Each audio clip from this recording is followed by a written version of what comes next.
In a serene monastery nestled deep in the mountains of Kyoto, there lived a wise Zen master named Hoshin.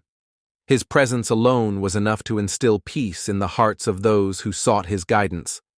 Among his many disciples, there was a young monk named Ryota, who was eager to learn the ways of wisdom, but struggled with one flaw. He had a habit of interrupting conversations, eager to share his own opinions. One day, as Ryota and the master walked through the marketplace, they came across two merchants engaged in a heated argument over a deal gone wrong. The younger merchant, red-faced with anger, accused the older one of cheating him. The older merchant, with calm but firm words, defended his actions. Ryota, unable to hold back, stepped forward and blurted, "The younger merchant is right. You should return his money." Both merchants turned to him, their faces filled with irritation. The older merchant scoffed, "Who asked you, monk? This is none of your concern."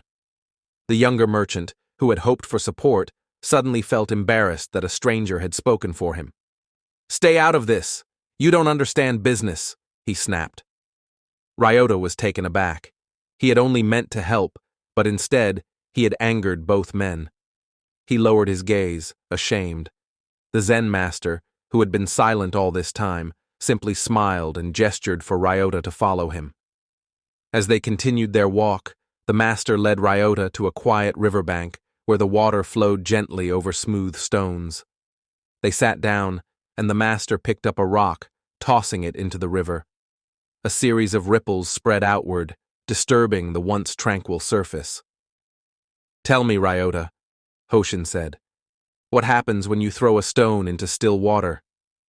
Ryota hesitated before answering. "It creates ripples, disturbing the peace of the water." The master nodded. "And what if you throw the stone into an already turbulent river?" "The ripples will be lost in the chaos," Ryota replied. The master smiled. "Exactly. When two people argue, their minds are like a turbulent river. If you throw your words into their chaos, they will not listen. Instead, they will turn against you, just as the merchants did." Ryota reflected on this and asked, "But master, what if I see someone being wronged? Should I remain silent?" The master picked up another stone, weighing it in his palm. "Wisdom is knowing when to speak and when to be silent. If you must speak, choose your words carefully and wait for the right moment, when the river is calm and your words will be heard." Ryota bowed deeply, understanding at last. From that day forward, he practiced the art of silence, speaking only when his words would bring peace rather than discord. Over time, people began to seek his counsel, for they saw in him the same wisdom they once admired in the Zen master. And so, Ryota learned that true wisdom is not in being heard, but in knowing when to listen. Moral of the story: never speak between two people engaged in a conversation or argument. If your opinion is unwanted, it will only bring disrespect.